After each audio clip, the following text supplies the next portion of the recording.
चलो स्टाइलस पहले इनको एक बारी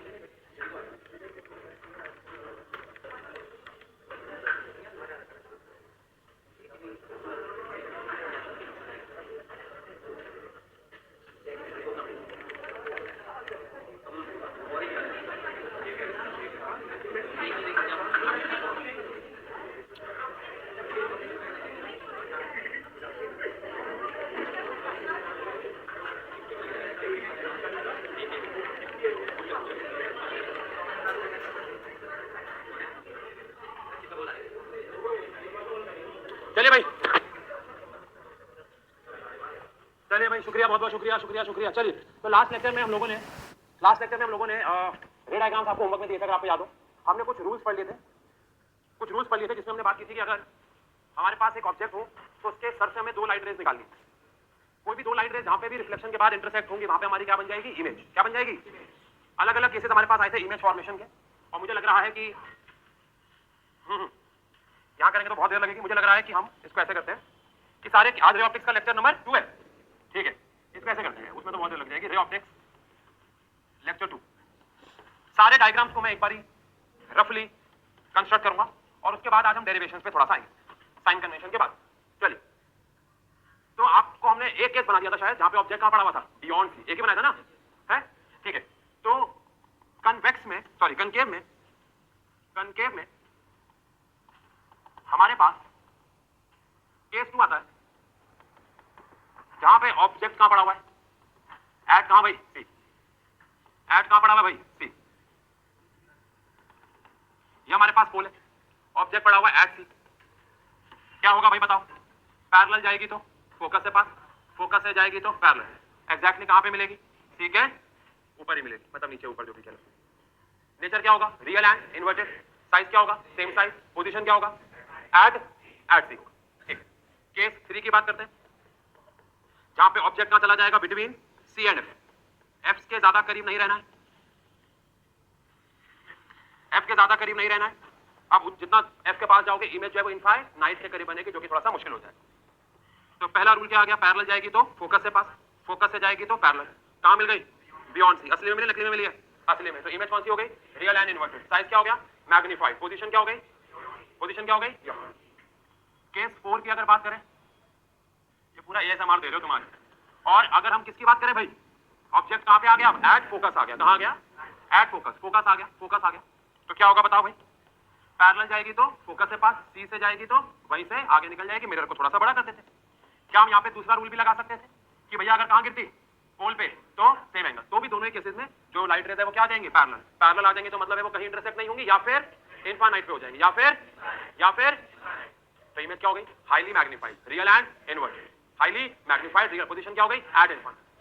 केस 5th आ गया, शुक्रिया लालू जी। केस 5th आ गया, यहाँ पे सी आ गया, यहाँ पे एफ आ गया। 6 में क्या होगा भाई? ऑब्जेक्ट कहां आ जाएगा? पोल और फोकस के बीच में। किसी को याद है सबसे यूनिक केस क्यों है? क्योंकि एक लौता केस है जहां पे इमेज कैसी बनती है? Virtual and erect. कैसी बनती है? तो क्या इसमें हम ये रूल लगा सकते हैं कि पैरेलल जाएगी फोकस से पास होगी? नहीं। ये एक लौता रूल जो हर जगह लगा है, यहां नहीं लग सकता, क्योंकि अगर पैरेलल गई तो फोकस से पास कैसे हो जाएगी? बीच में तो क्या आ गया? ऑब्जेक्ट आ गया। तो इसलिए यहाँ पे ये रूल लगा के हम कौन सा रूल लगाएंगे कि अगर पोल पे गिरी तो सेम एंगल बना के वापस। और एक रूल, सी से जाएगी तो वहीं से आगे। अब ये यहाँ तो नहीं मिल रही बल्कि एक्सपैंड हो रही है, बल्कि दूर भाग रही है। तो इसका मतलब है अगर यहाँ से कोई इसको देख रहा होगा तो ऐसा लगेगा कि लाइट रे कहां से आ रही है भाई? अरे कहां से आ रही है? पीछे से आ रही है ना। तो लाइट रे असली में मिल रही है, नकली में मिल रही है? मिल रही है, मिलते हुए अपीयर हो रही है। अपीयर हो रही है तो असली में इमेज है, नकली में है? नकली में है। तो इमेज कौन सी हो गई? वर्चुअल। सीधी है, उल्टी है? तो क्या हो गई? इरेक्ट हो गया, मैग्नीफाइड हो गई। इकलौता केस कनकेव में जहां पे इमेज कैसी बनती है? वर्चुअल है।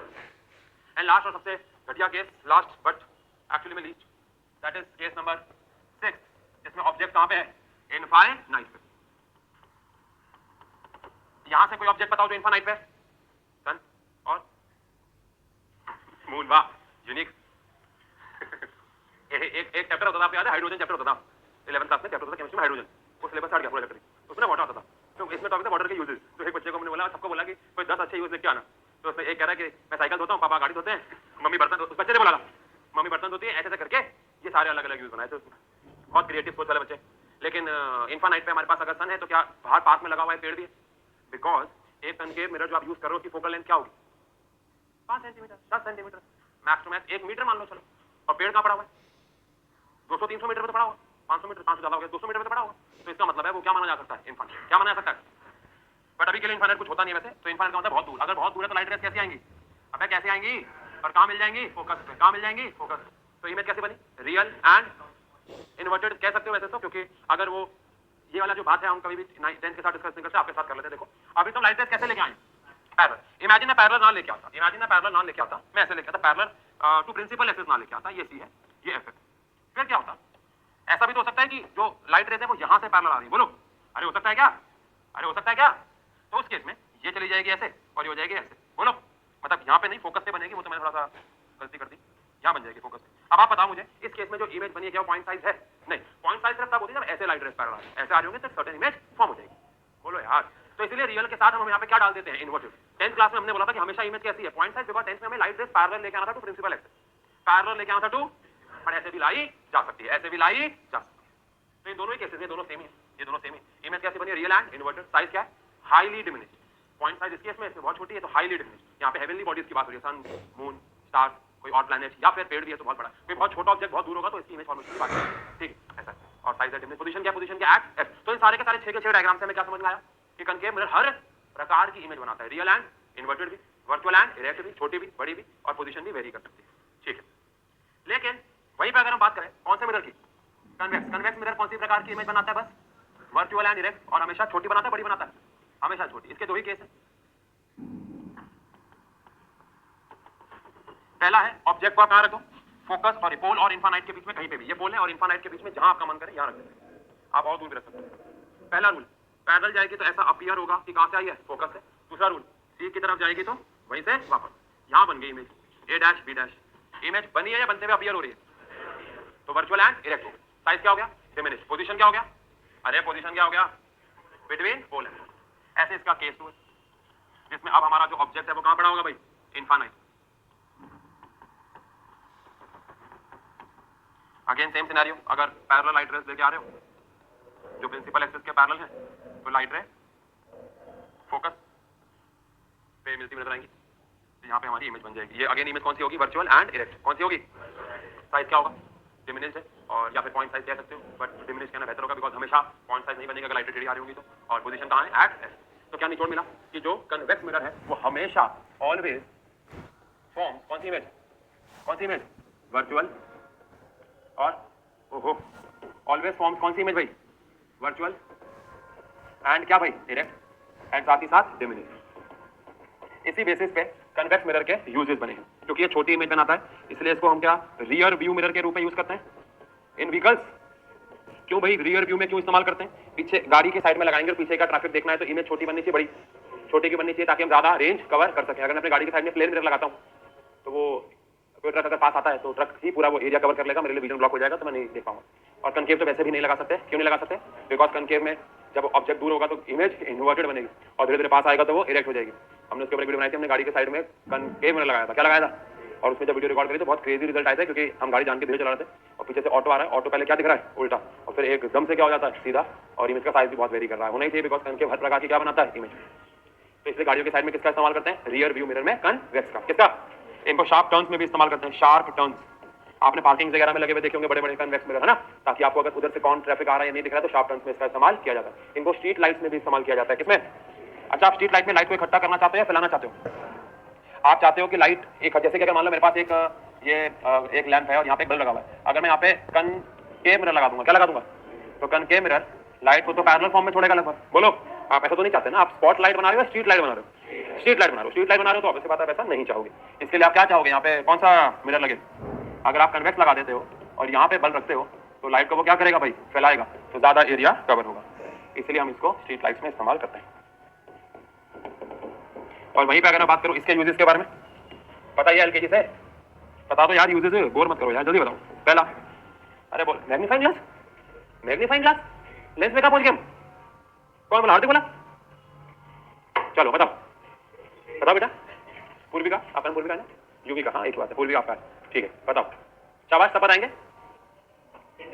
डेंटिस्ट यूज करते हैं अपनी शक्ल देखने के लिए, तो बोलो ना पूरा। हाँ, डेंटिस्ट यूज करते हैं। क्यों यूज करते हैं? डेंटिस्ट देखते हैं इसे क्या? दांत। कैसे देखते हैं? ऑब्जेक्ट को रखते हैं बिटवीन पोल एंड फोकस। कहाँ रखते हैं?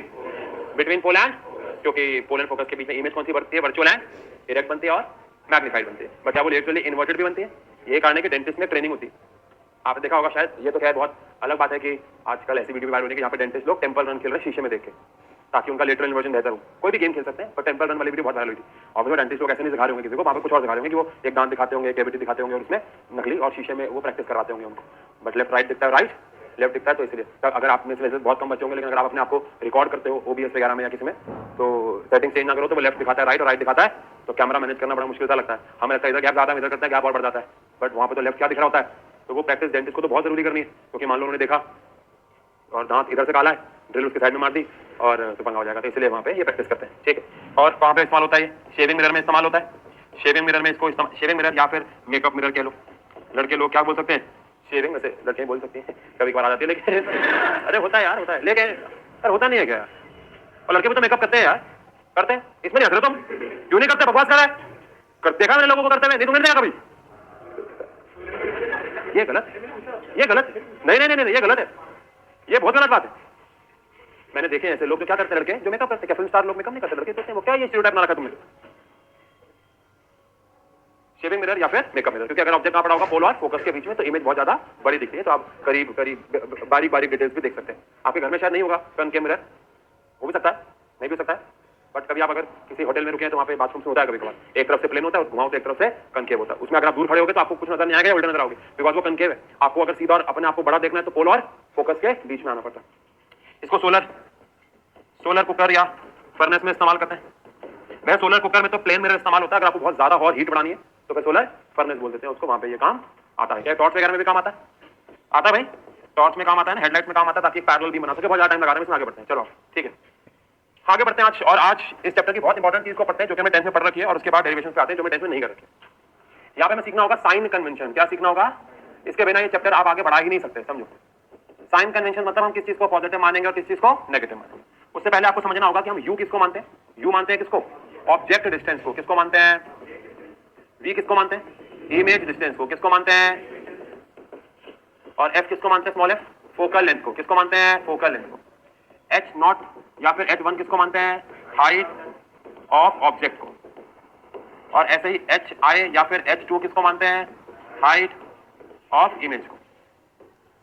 साइन कन्वेंशन का पहला नियम है all distances are measured from pole. और जब हम लेंस में जाएंगे तो इसे क्या बोल देंगे? Optical centre. क्या बोल देंगे? ये बहुत हलचल रहती है।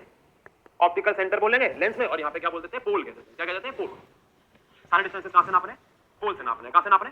ऐसा करते हैं, यहाँ पे साथ में एक डायग्राम बना के चलते हैं ताकि हम समझ भी पाए। ये हमारे पास प्रिंसिपल एक्सिस है और ये हमारे पास एक कोई भी मिरर है। अभी के लिए मिरर की बात कर रहे हैं, सारे साइन कन्वेंशन लेंसेज के लिए भी सेम ही है। अभी के लिए ये एक मिरर है, लेकिन जब हम रिफ्रैक्शन पे पहुंचेंगे तो ये क्या भी बन सकता है? लेंस। और अभी के लिए पोल है, वहां पे ऑप्टिकल सेंटर बन जाएगा। सारे डिस्टेंस कहां से नापने आपको? इधर इधर।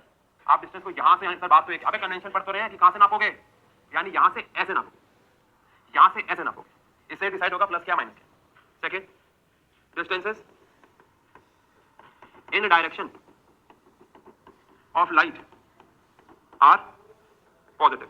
जो भी डिस्टेंस लाइट के डायरेक्शन में नापे जा रहे हैं वो क्या होंगे? पॉजिटिव। यानी कोई चीज पॉजिटिव होगी नेगेटिव होगी, किस पे डिपेंड करता है कि लाइट कहां से आ रही है। और आप सबको पता है बाय कन्वेंशन हम लाइट कहां से लेके आएंगे? फ्रॉम।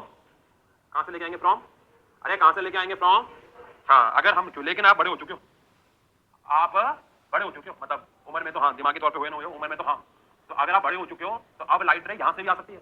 तो अगर लाइट रे यहां से आई, हम कभी नहीं लेंगे खुद से, लेकिन अगर आई तो सारे साइन कन्वेंशन उलट जाएंगे। क्यों? कहां आ रही है लाइट?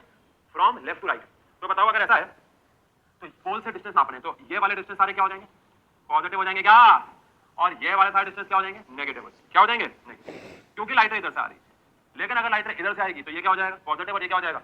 जो हम खुद से तो कभी नहीं करेंगे, ना किसी डेरिवेशन में, ना किसी न्यूमेरिकल में, लेकिन क्या पता कहीं बोल दिया जाए क्योंकि बड़े हो गए। ठीक है, तो all the distances in the direction of light क्या है? एंड ऑब्वियस बात है ऑपोजिट टू लाइट क्या है? And opposite to light are negative. आखिरी साइन कन्वेंशन, हाइट। क्या? हाइट। अभी किसकी बात हो रही थी? डिस्टेंस। अब बात हो रही है height. Heights above principal axis are positive. Principal axis के ऊपर की हाइट क्या नापेंगे? पॉजिटिव। और बिलो में क्या नाप लेंगे? नेगेटिव। हाइट्स अलग है, डिस्टेंस अलग है। यानी ऊपर की जो हाइट है, चाहे वो प्रिंसिपल एक्सिस में ऊपर इधर हो चाहे वो इधर हो, ऊपर की जो हाइट है वो क्या नापी जाएंगी? पॉजिटिव। चाहे इधर हो चाहे इधर हो, लेकिन नीचे की हाइट क्या नापी जाएगी? नेगेटिव। यानी कि आप जब हाइट देख रहे हैं तो आपको लेफ्ट राइट नहीं देखना, क्या देखना है? ऊपर नीचे। और अगर आप डिस्टेंस देख रहे हैं यानी ऑब्जेक्ट डिस्टेंस, इमेज डिस्टेंस या फोकल लेंथ देख रहे हैं तो आपको ऊपर नीचे से क्या मतलब? आपको मतलब है लेफ्ट राइट से। किससे मतलब है? किससे मतलब है? क्या ये थोड़ा बहुत हमारे मैथ्स वाले वो उस प्लेन से मैच कर रहा है ना, बट उसमें फर्क ये होता है कि उसमें हमेशा ये क्या होता है? पॉजिटिव। और हमेशा ये क्या होता है? और ऊपर क्या होता है? नीचे क्या होता है? बट हमारे केस में ये तो पॉजिटिव रहेगा, तो नेगेटिव रहेगा। लेकिन अगर लाइट यहाँ से आ गई तो वो आपको ध्यान रखना है। पूरे साल में हो सकता है एक या दो ही क्वेश्चन ऐसे आए जहाँ पे लाइट रे इधर से आ रही होगी बात, ठीक है। चलो अब हम साइन कन्वेंशन करेंगे कनकेव के लिए, आप करोगे कन्वेक्स के लिए, डेरिवेशन पे चलते हैं, ठीक है। मैं पहले कनकेव के लिए साइन कन्वेंशन कर लेता हूँ। कनकेव के लिए, कनकेव मिरर के लिए, कनकेव मिरर के लिए U F we H1 H2, क्या हम ऑब्जेक्ट हमेशा इधर रखेंगे? बाय कन्वेंशन तो क्या होगा? नेगेटिव होगा। अरे बोलो। अच्छा, कनकेव का फोकस इधर होता है तो फोकल लेंथ भी क्या हो गई? नेगेटिव। अच्छा, अगर इमेज क्या बन रही है? रियल, तो रियल के साथ मतलब इधर आता है तो क्या होगा? नेगेटिव। लेकिन अगर इमेज क्या बन रही है? वर्चुअल, तो पीछे बनेगी तो क्या हो जाएगा? ये डिस्टेंस पॉजिटिव। ऑब्जेक्ट हमेशा ऊपर की तरफ रखते हैं तो क्या हो जाएगा? पॉजिटिव। लेकिन अगर इमेज कैसी बनी है? इरेक्ट, कैसी बनी है?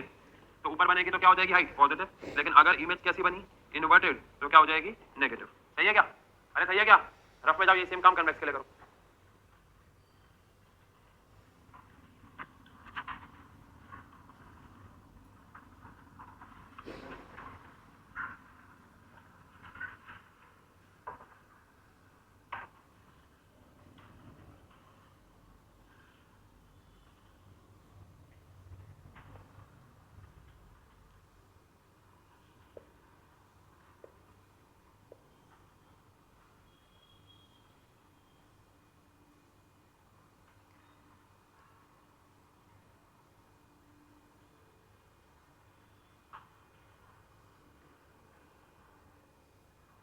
ठीक है, क्या यू को छोड़ के बाकी सब पॉजिटिव आया? क्योंकि ये कन्वेक्स मिरर हमेशा कौन सी इमेज बनाता है? वर्चुअल। हमेशा कौन सी इमेज बनाता है? इरेक्ट। फोकस किसका कहाँ है? पीछे। बस ऑब्जेक्ट इधर है, बाकी सब तो पीछे ही है। तो अगर हम बात करें किसकी? कन्वेक्स मिरर की,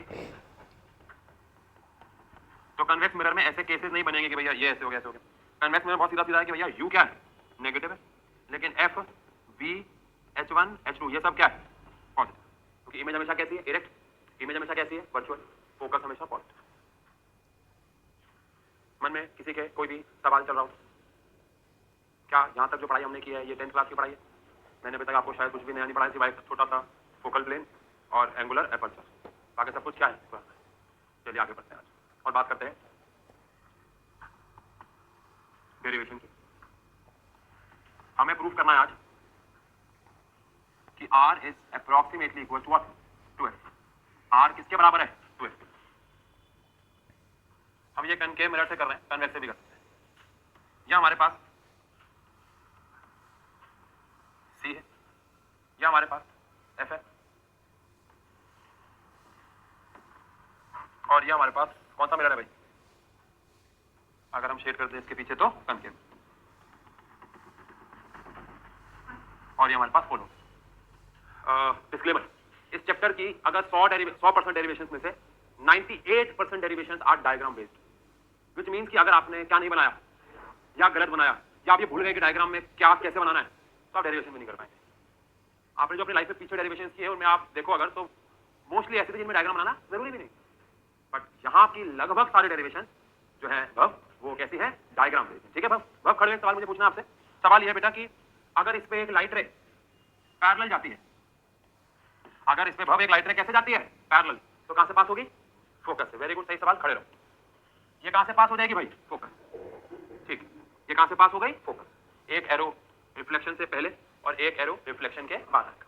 अब यहाँ पे आपको एक थोड़ी सी कंस्ट्रक्शन कह लो या कुछ भी कह लो करनी है डेरिवेशन को पूरा करने के लिए, और वो है कि आपको एंगल आई और एंगल आर बनाना है। क्या बनाना है? इसके लिए एंगल आई और एंगल आर। अब एंगल आई एंगल आर तब बनेगा जब आप नॉर्मल बनाओगे। क्या बनाओगे? और इसके लिए जो नॉर्मल होगा वो ऑब्वियस बात है कहां से पास हो रहा होगा भाई? सी से। अरे सही है क्या? तो ये एंगल कौन सा हो गया? आई। ये एंगल कौन सा हो गया? अब अगर आपकी मैथ ठीक है तो ये अगर एंगल आई है तो ये वाला एंगल भी आई हो जाएगा। इस पॉइंट को कुछ नाम दे देते हैं एम। क्या दे देते हैं? एम। ठीक है, तो in triangle MCF, in triangle MCF, angle CMF is equal to angle FCM। बोलो, because angle I is equal to angle R। Angle I angle R के बराबर था, ये आया तो ये आया, तो आया आर आर बराबर। अरे बोलो, और अगर एक ट्राइंगल में एंगल बराबर होते हैं तो उनकी ऑपोजिट साइड भी बराबर होती है। बोलो। So C F is also equal to F M, sides opposite to equal angles. Equal angles की ऑपोजिट साइड भी क्या होती है? बराबर।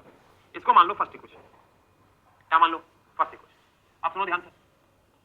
क्या ये कहना ठीक है कि जो सी पी है ये मिलके बना हुआ है सी एफ और एफ पी से, सी एफ और एफ पी से, ठीक है। अब सी पी हमारे लिए आर है और ये हमारे लिए एफ है, ये तो आप जानते हैं। अब अगर ऐसा है तो C P is equal to, क्या मैं सी एफ की जगह एफ एम लिख सकता हूं? बोलो। क्या मैं सी एफ की जगह पी से, ठीक है। अब सी पी हमारे लिए आर है और ये हमारे लिए एफ है, ये तो आप जानते हैं। अब अगर ऐसा है तो C P is equal to, क्या मैं सी एफ की जगह एफ एम लिख सकता हूं? बोलो। क्या मैं सी एफ की जगह एफ एम लिख सकता हूं? प्लस में क्या है? एफ पी है, ये मैंने लिखा है फ्रॉम फर्स्ट इक्वेशन। अब आपसे अगर याद करो तो मैंने लेक्चर नंबर 1 में बात की थी कि R is not exactly equal to F, but अभी तक मैंने ऐसा कुछ भी नहीं किया है कि आप बोल सको कि सर अप्रोक्सीमेटली बोलो, आप एग्जैक्ट बोलो, क्योंकि अभी तक मैंने कुछ भी अज्यूम नहीं किया जो गलत है। अरे बोलो, लेकिन अगला स्टेप आने वाला है। ये जो एफ एम है क्या है? क्या ये एफ पी के बराबर होगा? आंसर है अगर मिरर का कर्वेचर बहुत बड़ा है तो नहीं। अरे बोलो मरो। अगर मिरर का कर्वेचर बड़ा है तो आंसर है नहीं, क्योंकि अगर मैं इसको गिरता हूं, ऐसा करते हैं ना, इसको एक स्ट्रेट लाइन से ऐसे बनाते हैं। अगर मैं यहां से एक लाइन गिरता हूं, देखो अब मैं इसको उठा के नीचे ले आऊं तो बराबर थोड़ी ना है, अबे कम रह गया ना। लेकिन अगर मिरर का एपर्चर बहुत छोटा है या फिर रेडियस बहुत ज्यादा बड़ा है या फिर ऑब्जेक्ट बहुत छोटा है, ऐसा है, या इस पूरे मिरर का ये छोटा सा हिस्सा तो लगभग एक स्ट्रेट लाइन होगी। बोलो। और अगर ये लगभग क्या होगी? लगभग ये दोनों लाइट रेस बहुत करीब होगी। यहां तो आपको दूर दिख रहा है, बट एक ऐसी है तो एक ऐसी है। तो क्या F M is approximately equal to F P? Not exactly, but also F M is approximately equal to F P. तो क्या मैं C P is equal to F M की जगह क्या लिख दूं? F P. और पहले से वहां पे क्या लिखा हुआ है? F P. सी पी क्या है? आर है। एफ पी क्या है? एफ है। क्या आ गया? 2f। एग्जैक्टली आया? अप्रोक्सीमेटली आया? ये आपके मन को पता है, यहाँ पे हमने थोड़ा सा प्रूफ किया। सही है? क्या ये सेम डेरिवेशन हम कन्वेक्स से भी कर सकते हैं? हाँ, क्यों नहीं कर सकते? बस डायग्राम देख लो, सेम ऐसा। आप चाहो तो घर पे कन्वेक्स से ट्राई कर लेना, उसमें क्या दिक्कत है? क्या होगा बताओ? लाइट रे पैरेलल जाएगी तो क्या लगेगा? कहां से आई है? फोकस से। और ये क्या बन गया इसका? नॉर्मल। सेम है, सब कुछ सेम है। ये एंगल क्या है? आए। ये क्या है? आर। अगर ये एंगल आए तो ये भी क्या हो गया? आए। हो जाएगा? अरे बोलो यार, तो सेम इससे भी हो जाएगा, बट हमें ऐसे नहीं करना है कि सबसे हम तो हमने इस फॉर्मूले को 10th क्लास सीधे खड़े तो ढंग से हो जाओ कम से कम। अगर हमने इस 10th क्लास में फॉर्मूले को यूज किया है तो हमने इसको प्रूफ कहां किया? 12th। एक बड़ा बेसिक सवाल, मैंने इसकी डेरिवेशन में ऐसा कौन सा कंसेप्ट लगाया है जो आप 10th क्लास में ना सीख पाते अगर ये डेरिवेशन 10th क्लास के सिलेबस में होती तो? एक भी नहीं। तो फिर 10th के सिलेबस में क्यों नहीं थी? चैप्टर बहुत बड़ा हो जाता, सिलेबस बहुत ज्यादा हो जाता। तो क्या ऐसा नहीं कर सकते थे कि 10th में ऑप्टिक्स पढ़ाते सिर्फ, है ना? कर सकते हैं। ये बदलाव लाना चाहिए। हमारे बात करने से क्या होगा? मेरे हिसाब से बिजली की पढ़ाई जो हमने 10th में पढ़ी है वो सारी कहां पढ़ी है? वापस से आके 12th में, है ना? तो मुझे लगता है ऑप्टिक्स पूरा कहां पढ़ा देते? 10th में। और इलेक्ट्रोस्टैटिक्स और डायनामिक्स कहां पढ़ा देते? 12th में। ऐसा कर सकते हैं, बट करेंगे नहीं। चलो कोई नहीं। अच्छा, आईसीएसई बोर्ड में होता है क्या 10th में?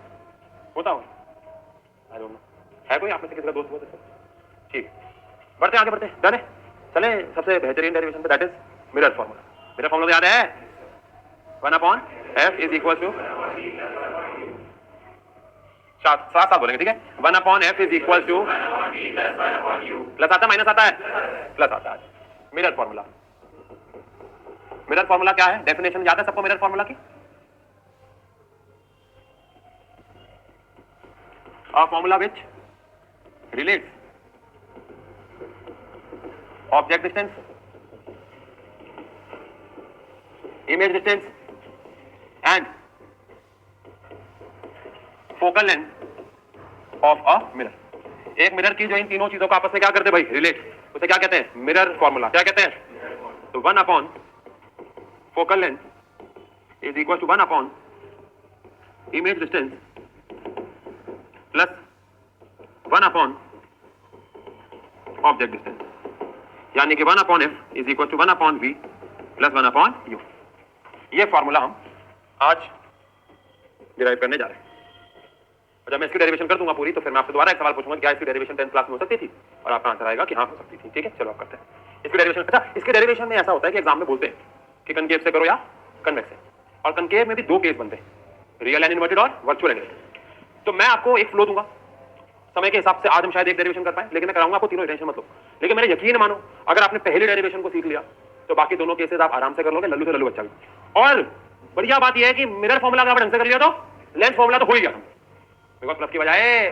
चलो आप ठीक।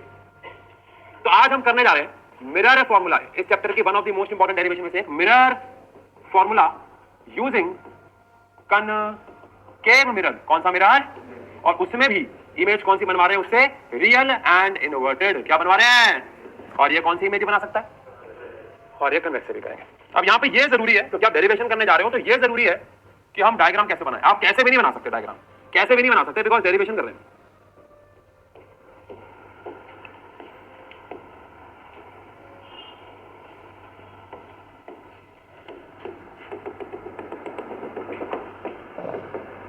यहां पे हम ऑब्जेक्ट रखेंगे बियॉन्ड सी। अच्छा, हम ऑब्जेक्ट कहां नहीं रख सकते? हम फोकस या पोलर फोकस के बीच में रख सकते हैं, वरना मजा नहीं आएगा। क्योंकि हमें इमेज कैसी बनानी है? Real and inverted. इसका नाम है ए और बी। आपके मन में सबसे पहले आएगा कि मैं कौन सा रूल लगाऊं? पैरेलल जाएगी फोकस से पास, वो नहीं लगाना इस बार, क्योंकि उसका कोई काम नहीं। ध्यान रखना, दो रूल लगेंगे। पोल पे गिरेगी सेम एंगल, सी से जाएगी वहीं से वापस। पोल पे गिरेगी सेम एंगल, ठीक है क्या? Same angle. और सी से जाएगी तो वहीं से आगे, मिरर बड़ा करना पड़ेगा।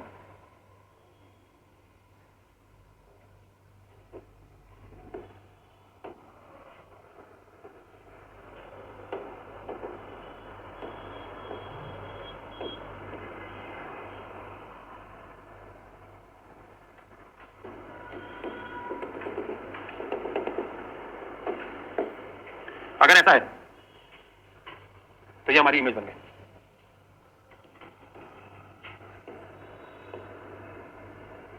ये हमारी इमेज बन गई, जिसका नाम क्या?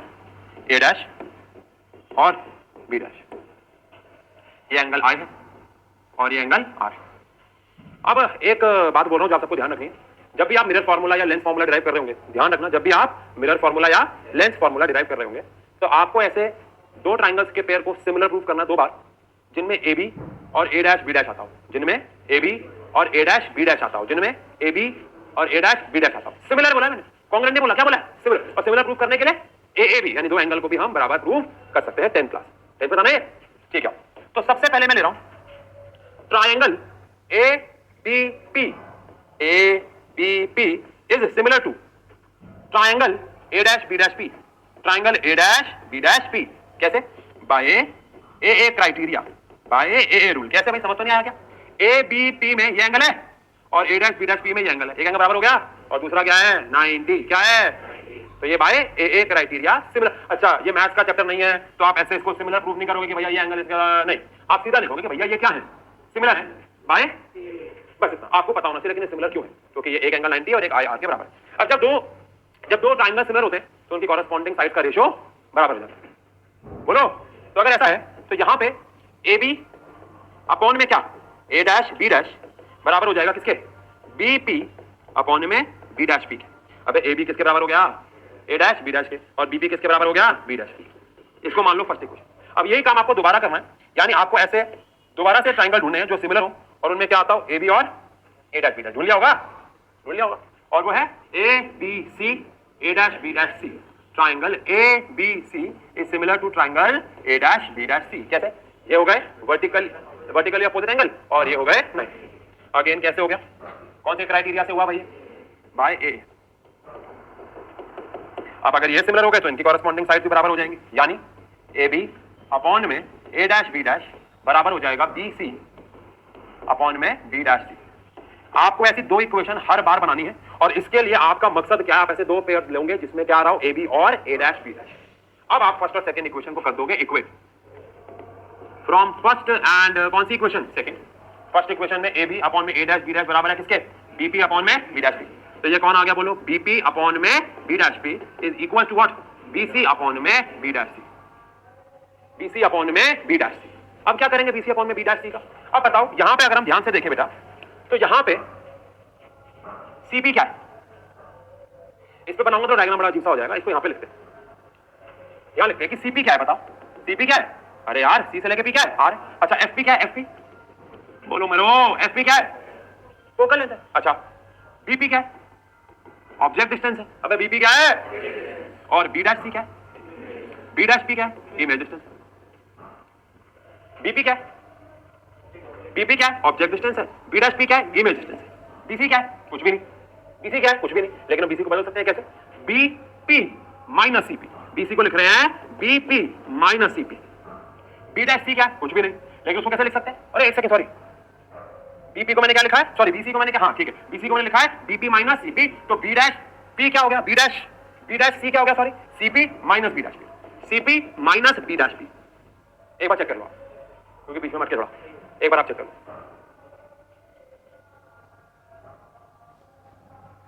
डन। अब ये सारी चीजें पता है हमें क्या क्या है, देखो। अच्छा दूर दूर तक फील नहीं आ रही है कि मिरर फॉर्मूला आने वाला है। कभी कभार क्या होता है, फील नहीं आती है, लेकिन अंदर ही अंदर चल रहा होता है कुछ। अरे बोलो यार, पर हम पहले रुक जाते हैं, क्या पता 10 मिनट बाद कुछ होने वाला।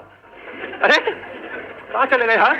कहने का मतलब है कि कभी कभार हमें फील आ जाती है कि कुछ होने वाला, लेकिन कभी कभार फील नहीं आती, पर आप पहले निराशा में चले जाते हो। निराशा में नहीं रहना है, आपको बस मेहनत करते रहना है, फील आएगी। और ये आ गया हमारे पास u बाई बी। क्या आ गया? u by B. अब बताओ बीपी क्या है? u है, और सीपी क्या है? r है। अरे क्या है? और सीपी क्या है? r है, और बी डैश पी क्या है? v है। क्रॉस मल्टीप्लाई कर दो, क्या कर दो? क्रॉस मल्टीप्लाई करोगे तो क्या आ जाएगा? U R minus U V. क्या आ जाएगा? U R minus U V, उसको मल्टीप्लाई करो, U V minus V R. सही है क्या? अब यहां पे आ गया U R plus V R, और ये इधर गया, क्या आ गया? 2 यू वी। बिल्कुल फील नहीं आ रही अभी तक, लेकिन फील तो चलो आई नहीं। एक गंदी चीज और हो गई कि आर आ गया इसमें। क्या आ गया? और हमारे पूरे फॉर्मूले में क्या नहीं होता? आर। तो क्या करें? आर को हम 2f लिख सकते हैं। तो कौन आ गया? 2uf plus 2vf is equal to 2uv। 2 से 2 क्या हो गया? uf plus vf is equal to uv। अभी भी फील नहीं आई यार, लेकिन अगर हम इस पूरी इक्वेशन को uvf से एक स्टेप दूर है, फील नहीं आ रही है, लेकिन डिवाइडिंग बाय uvf से डिवाइड कर दो। uf को डिवाइड कर दो किससे? uvf से। vf को डिवाइड कर दो uvf से, और uv को डिवाइड कर दो uvf से। मुबारक हो, u से u, f से क्या आ गया? 1/v। फील आ रही है? शुरू हो गई। यहां बताओ, काटो, क्या आ गया? 1/u, और यहां काटो, क्या आ गया? 1/f। तो 1/f is equal to 1/v plus 1/u। अब यहां पे एक और शिक्षा लोगे आप। कभी कभार हमें लगता है कि काम हो गया, लेकिन हुआ नहीं होता, क्योंकि आपको लगता है कि हो गया। जैसे इसको देख के आपको लग रहा है कि हमारा फॉर्मूला डिराइव हो गया, बट नहीं हुआ है, क्योंकि अभी आपने साइन कन्वेंशन नहीं डाले। अब सर फॉर्मूला पागल हो गया। अभी ना अगली क्लास में जब इसको किसी और तरीके से करेंगे, तो जब आप यहां तक पहुंचोगे, आपके में किसी में प्लस आएगा, किसी में माइनस आएगा, तो बताओ आपको मेरा फॉर्मूला नहीं आएगा। आप ये बात आज नहीं समझ पा रहे हो, पर तो समझ जाओगे कि अभी आपको क्या भी डालना है। वो अलग बात है कि साइन कन्वेंशन डालने के बावजूद भी यही आएगा, पर वो बात अलग है। अगली क्लास में आप इस बात को समझोगे, लेकिन आओ साइन कन्वेंशन डालते हैं आखिरी स्टेप। एफ क्या है? नेगेटिव। यू क्या है? बी क्या है? सभी इधर ही है ना? तो देखो, बट एफ क्या है? नेगेटिव। वी क्या है? नेगेटिव। यू क्या है? नेगेटिव। तो 1/-f, 1/-v, 1/-u कर गया। ऑल दो फॉर्मूला वही आया बेटा, लेकिन क्या डालने पे, आगे जाके क्या डालने पे आएगा? Sign convention. अभी तुक्के की बात है कि सब नेगेटिव, तो आपको लग रहा है कि डाला है कि नहीं बेटा, बिना साइन कन्वेंशन डाले फॉर्मूला नहीं मिलेगा। डन है? डन है? कौन सा फॉर्मूला ड्राइव किया हमने? कौन सा ड्राइव किया हमने? Mirror formula. क्या mirror formula? 1/f is equal to 1/, और इसमें फॉर्मूले में हमने क्या किया? बताओ मुझे, इस पूरे डेरिवेशन में हमने कोई ऐसी चीज इस्तेमाल की जो आप 10th में नहीं कर सकते थे? नहीं। सिमिलर ट्रायंगल 10th में, ये एंगल 10th में, डिवाइडिंग 10th में, साइन कन्वेंशन 10th में, ऐसी कोई भी चीज नहीं है जो हम 10th में नहीं कर सकते थे, बट हाँ ये सिलेबस में बढ़ता है तो इससे 12th में डाला गया। अब यही काम हम अगली क्लास में किसके लिए करेंगे? कनकेव के लिए करेंगे, लेकिन इमेज कैसे बनाएंगे? Virtual and erect. और फिर किसके लिए भी करेंगे? कन्वेक्स के लिए। डन। चलिए बाय बाय, शुक्रिया भाई, शुक्रिया।